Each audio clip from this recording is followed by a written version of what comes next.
Questions are just coming up from downstairs, and I'll take one from each in order to be fair. But we'll start off with a question addressed to me and to General Parker, but it may actually be appropriate for one other on our member. What was the legal basis of the Balfour Declaration in 1917 when Palestine was still in the Ottoman Empire and there was no consultation with the Arabs and Palestinians as to whether such a declaration should be made? I'm going to ask Avi to deal with that. Thank you. Thank you, Avi. There was neither a legal foundation nor a moral justification for the Balfour Declaration, which Britain issued in 1917. The declaration was to declare the British government's support for the creation of a national home for the Jewish people in Palestine. A national home isn't a legal concept. It was something quite unusual, and Britain had no right of any kind to promise the country of one people, the people who lived there, the Palestinians, to another people, the Jewish people. There were. Do you know how many Jews there were in Palestine?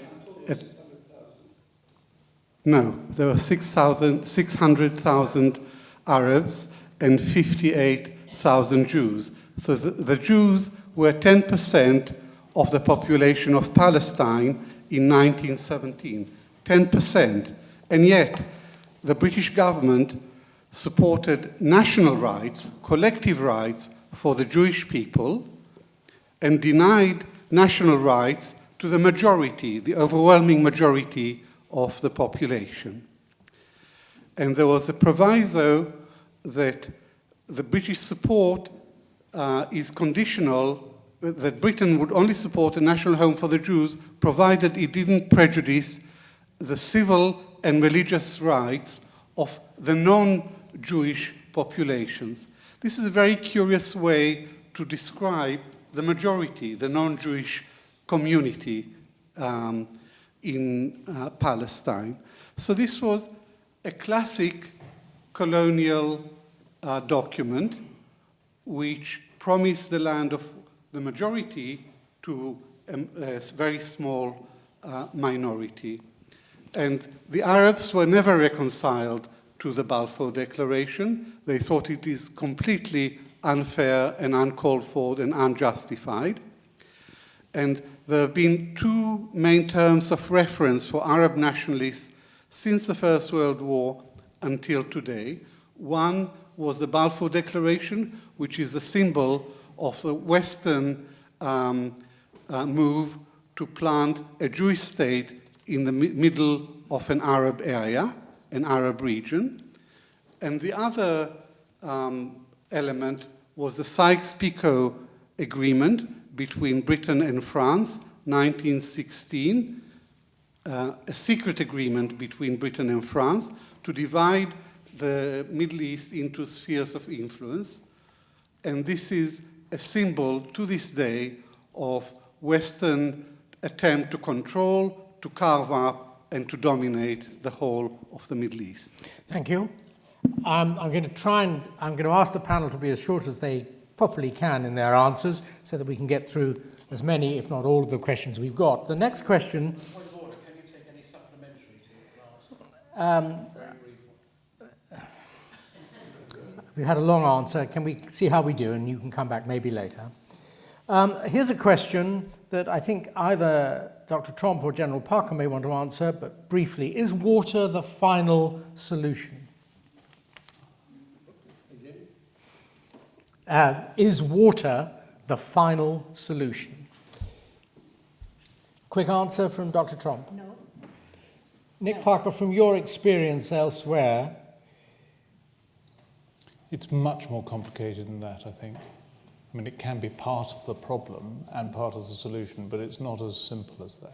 And we probably have to leave it at that, but it's worth knowing, not very highly publicized at the moment, that there are major works going on not on the Israeli-Gaza border, but on the Gaza-Egyptian border, Egypt no longer being friendly towards Gaza.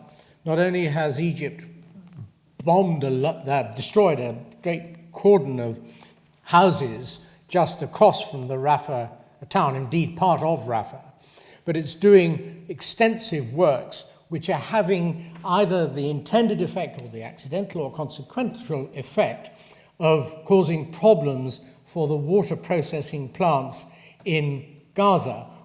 People may have to, it's being argued at the moment. They're building, I think, a canal, or they may be building some fish farms, it's not clear. And it may all be aimed at dealing with the tunnels and ensuring that the tunnels can't be rebuilt, but that there is real concern about the water supply in Gaza as a result of this, which may be pushing them back yet further from that already narrow land, which, as you will have seen from General Parker's plan, has a big cordon around it. Here's a question that I'd ask General Parker to deal with, if he can, from his experience perhaps in Northern Ireland, I don't know. What would the English attitude be if they lobbed rockets into England and wanted to destroy England? I think you have to go back to what I said before. You have to place it into context. If somebody was to threaten us with thermonuclear devices, the British have joined an alliance and developed a number of different theories of retaliation. If somebody was firing unguided pipe bombs that couldn't go further than 10 kilometers, our reaction should be directly related to that. If we were able to produce a very effective missile defense system, so effective that we could build a railway and encourage our local population to travel for free on that railway, I think we would almost live with the threat because we'd learned to contain it. Anybody else on the panel want to contribute to that? Now, this question, I'll read in full and offer it to members of the panel and make my own comment. Do you agree that Palestine has very little law? How can they have justice when, in a real sense, justice is impossible because there is no infrastructure? To the Jews, the Palestinians are usually beneath contempt and judgment. It is the fault of the BBC prejudice, they say. Do you think they are right? Would anybody like to comment on that question or any part of it? Yeah, I might comment on this. One of the effects of self-determination for nations who aspire it is to have their own state. And having own state basically allows you to build the infrastructure for all elements of life, including the law. Once Palestinians do not have state and possibility for state structure, their legal system will be very flawed and imperfect, and they would defend and do defend for these sort of purposes for institution of the principal state they and the jure and de facto depend on. Having said that, my experience coming from another troubled region in the world, and this is the Balkans, where we know a lot about protracted conflicts, exposed me to this, for me, very new conflicts. And I was surprised how many similarities I've discovered and found. And it made me aware of the fact that, yes, we were there. I was there in August when protective aid was going on. I was in Jerusalem at that time. And yes, the media and the whole world exposed me as an individual who is learning about conflict to all sorts of wrongdoings by Israel. And of course, coming from the place I came, I knew that the reality of the complex is, it should be more complex. And what, coming back to original question, is when we had a privilege to go to Gaza, three of us, as a real privilege because foreigners cannot easily go there, we had a talk with one of the leaders of Hamas. And Sir Geoffrey held an extensive interview with the leader of Hamas, and I was sitting listening to that through interpretation. And one question to him was, yes, Palestinian authorities are aspiring to become members of ICC, International Criminal Court, but do you understand that once your application is successful, not only alleged wrongdoings by Israel will be investigated, but your side will be subject to investigation as well.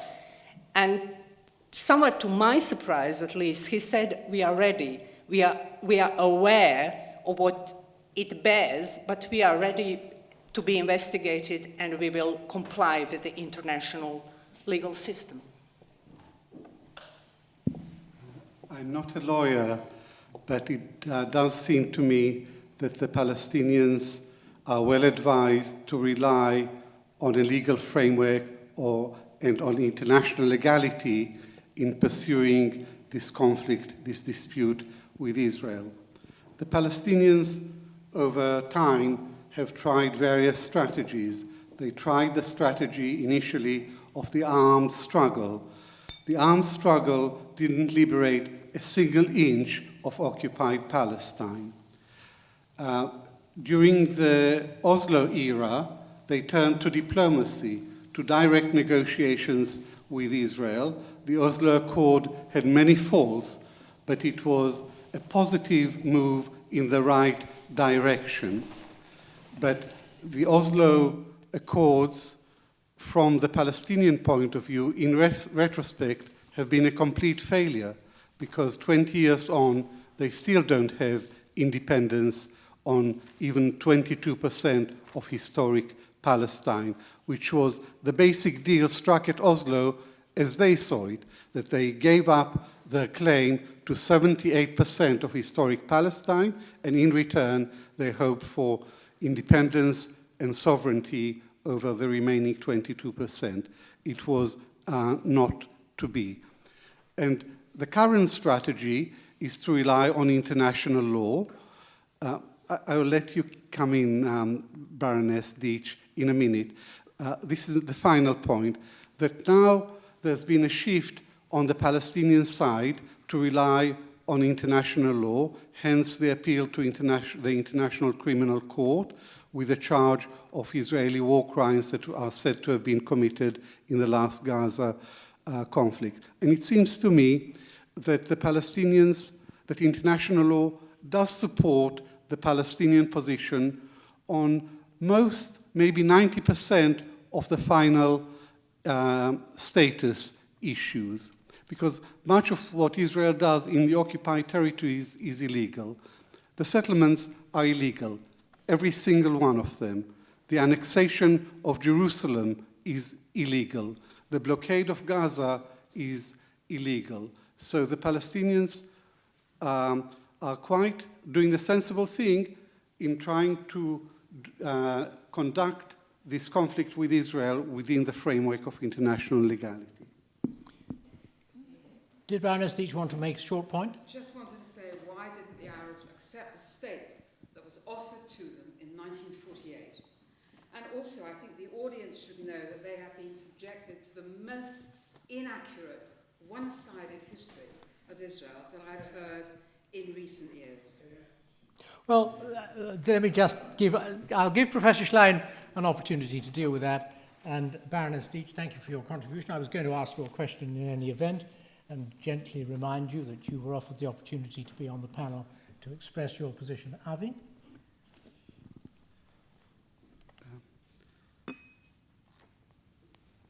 We had limited time, and Sir Geoffrey gave a very, very sketchy summary of some of the things that I wrote in my paper.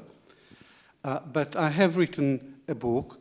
It's called The Iron Wall, Israel and the Arab World, and which is a history of Israel's policies in the conflict with the Arabs since 1948. And a second edition, expanded edition, was published last year, which brings it up to date. and it is 900 pages. I cannot summarize 900 pages of history in one sentence, but if I was to pick out one point, one critical point, it is this, that since its birth, Israel has been ready to resort to military force and to brute military force in dealing what is essentially a political conflict.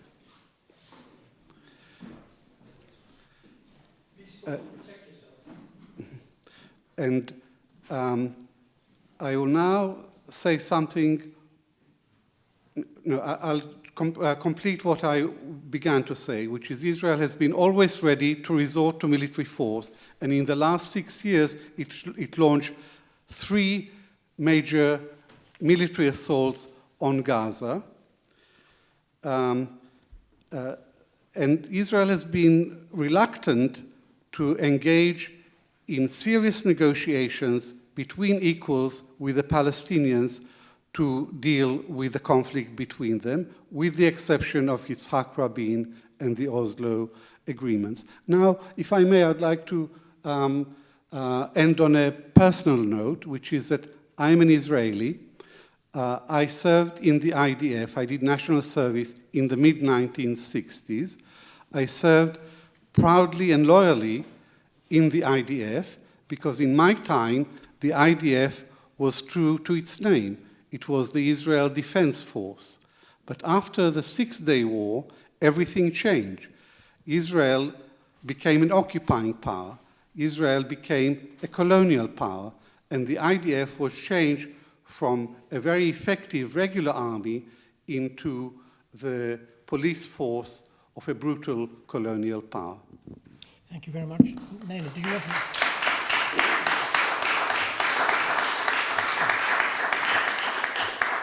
A short point, Nena? Very, very short point for when we used to work at the Yugoslavia Tribunal, Sir Geoffrey and I, history was not something that lawyers invited into their profession. It sort of caught them by the complexity of the conflict. So what we have learned and what we have been studying since, because of these trials and because of dealing with political conflicts, is this contested historical narratives. And there is almost no place in the world where we could have a discussion on a protracted political conflicts and come to some sort of agreement, and then move, and yet lawyers had needed historical context to understand not only the context but very important factual aspects. So why is this conflict or any conflict we dealt with still going on? And from this perspective, we have applied, and again, I was struck by similarities in the conflict we were dealing initially at the tribunal was with something that goes beyond historical right or wrong, but simply the fact that we are talking about clashing state projects. And in the Balkans, where I come from, you had one territory that is aspired, but at least 2 and sometimes 4 parties. And what we look here in this conflict was this similarity that struck me, that we have a single territory and we have at least 2 parties who want to express their right and to self-determination. And do not forget that the right to self-determination has been advocated, propagated, and encouraged by Western democracies. So none of these parties should be blamed for wanting to have their own state. And being complete novice to the conflict, I was struck by lack of progress for these particular parties to move on. And it is beyond denying any of these parties their right to self-determination, because of course Israel should exist. But what do we do about these contested territories, and what do we do for Palestinians to exercise the same or similar right? I'll deal with 2 questions directed to me very briefly. One says it was disproportionate not to present the case for both sides. 2 points about that, 3 points. our original purpose, as instructed to do, was to look at the possibility of Israel committing crimes. We both of us, in fact, dealt with the position so far as Hamas or those fighting in Gaza is concerned. And as I explained, the position may be much more straightforward so far as Hamas is concerned. Rockets that aren't very easy to aim accurately. Question, is that or is that not disproportionate in the circumstances? It's a pretty straightforward issue. And since we're exploring not whether people have committed war crimes, I repeat again, but how you and all of us should approach the issue. I hope I explained how you should approach that issue. And think of it like this. If you were to ask a question, if somebody were to ask the question, was the atomic bomb on Hiroshima, perhaps better, Nagasaki, and was it a defensible legal act? It's very simple to state the problem. It's very easy to identify the several issues, gain against loss, but you wouldn't have any more to say about it until you were the court dealing with the issue. So I think we've dealt with the other side, although I accept that less time has been spent on it than on Israel. The other question, which I find very interesting, and I will deal with it briefly so that I can get the rest of the panel in on questions I want them to deal with. How could a one-state solution work if before long the Palestinians would form a large majority of the population? That's to do with the different birth rates of Arabs and the people of Israel, the Jewish people of Israel. Could a Swiss-style confederation work? I'm prepared on this occasion to express both my personal ignorance and my personal view. As I explained, the four of us were all newcomers, so we knew about two-state solution from what we read in the papers and nothing more. And I rather thought that was the inevitable outcome to which one had to be inclined. Interestingly enough, I spoke to a Palestinian, I think, on a scholarship program organised by Lord Weidenfeld in Oxford. So an interesting combination of sources, and raised this with my naive approach at that time, a year or so ago, and she said, no, not at all. The only solution is a one-state solution. It's going to have to come. People have got to live together. And so there, my eyes started to open up. And of course, those of us who live in Northern Europe, in multi-ethnic, multinational societies where the whole concept of there being a single English state or a single British state really of one single ethnicity, one single colour is gone. We must surely incline at least to the possibility that the one-state solution may ultimately be what is wanted. What I say in the printed handout is, must we ultimately wait for a two-state solution of people having enmities one for the other behind physical and cultural walls, or should it be a single entity? But I'm not an expert on that side of things. I'm simply trying to do my job of presenting the legal and factual issues for you. Panel, anybody else on the one-state solution briefly? Yes, Fabi. I've always supported a two-state solution, but I have changed my mind recently because Israel has systematically destroyed the basis for a two-state solution, mostly by expanding settlements on the West Bank. Land grabbing and peacemaking don't go hand in hand. It's one or the other, and by expanding settlements and appropriating more and more Palestinian land on the West Bank, Israel has made its choice. It would not allow a viable Palestinian state to emerge.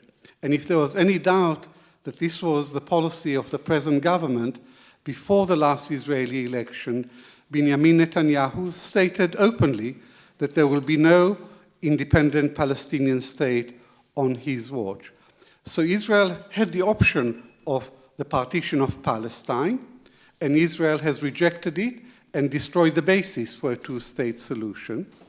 By default, the only solution that remains is a one-state solution with equal rights for all its citizens. But to say that this is the remaining option doesn't mean that I think it's realistic, because Israel would frustrate and would fight every inch of the way against the one-state solution. hence the impasse. Israel wouldn't allow a two-state solution, wouldn't allow an independent Palestinian state, but nor would it give equal rights to all the people who live under its rule. A question that maybe for General Parker, with his much greater experience of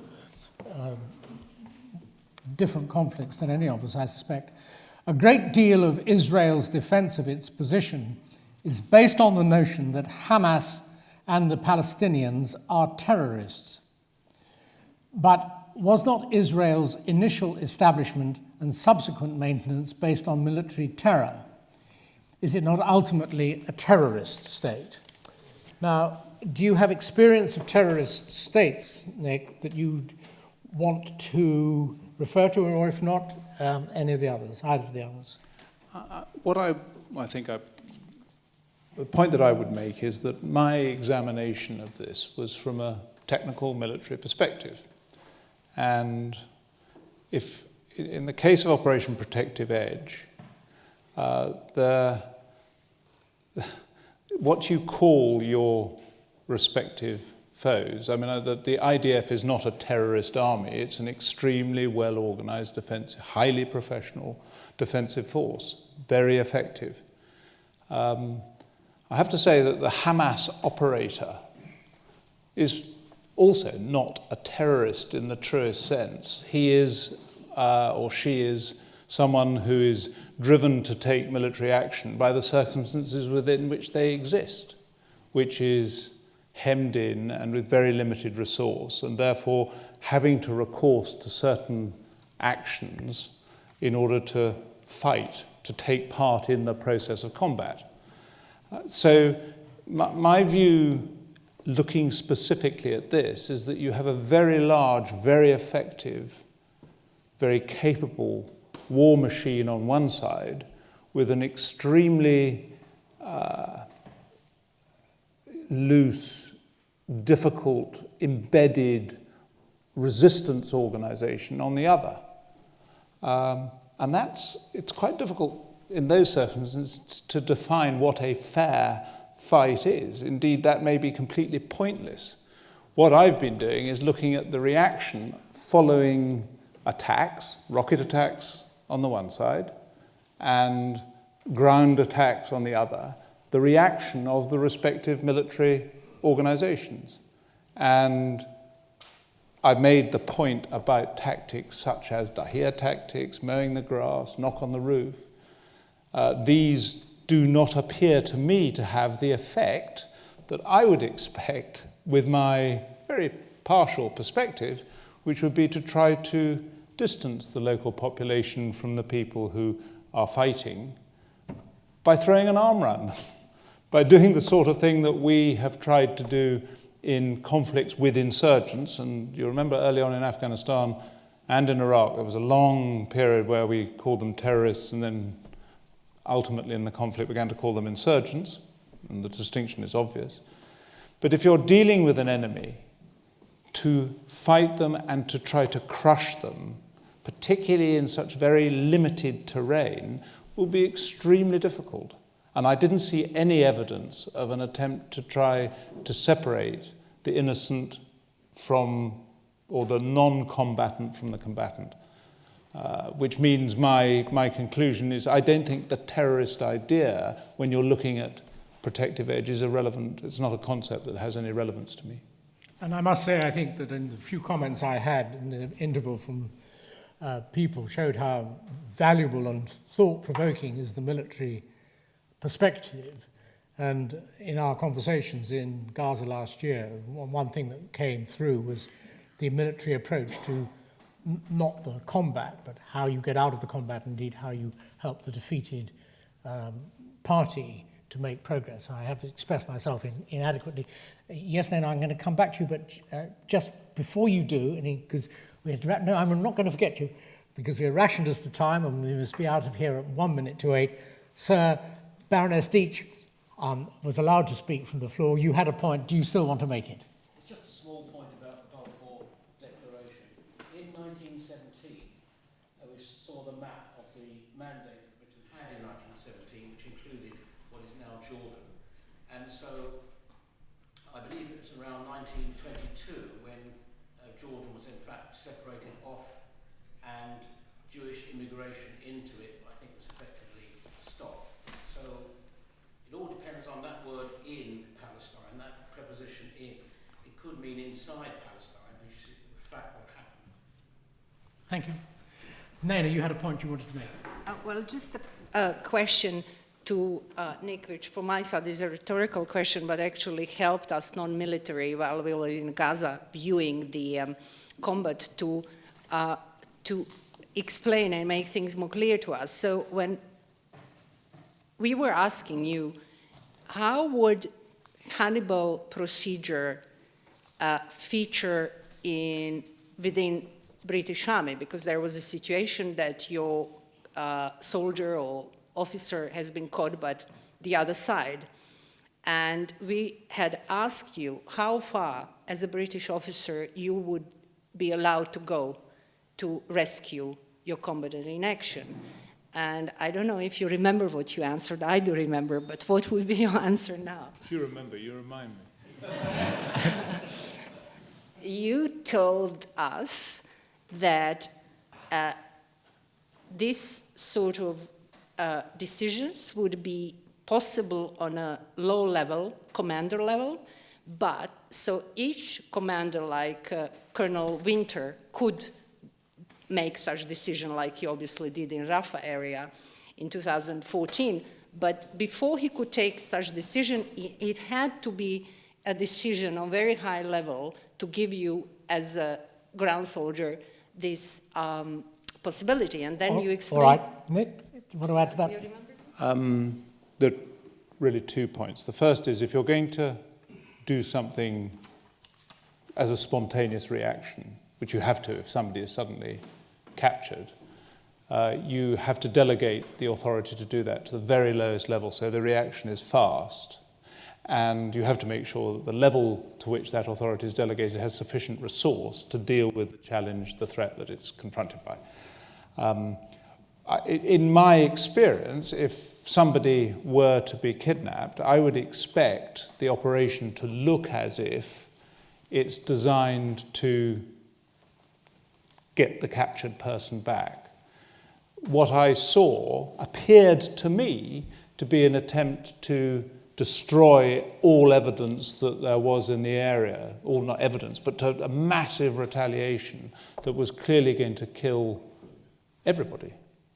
And my deduction is therefore that there is a strategic element to that decision about the impact of somebody who's captured, which I have never experienced in my military service. And so I come from a very different military background, where if one of our people is captured, tragic though it is, and although it has very high-level strategic consequences, we have to live with it. That may not be the case in other armies, and I wouldn't choose to judge. I'm going to read out one question. Yes, Mishana, you may have an opportunity, but we'll see. I'm going to give us all, the 4 of us, 1 minute each and no more, and then we'll see where we are. Is Israel at all concerned by criticism from the international community? What could the international community do? My very brief answer is Israel may not be concerned by the international community or may not have been. The same may apply to other warring parties around the world. It is difficult to make them regard international criticism or concern.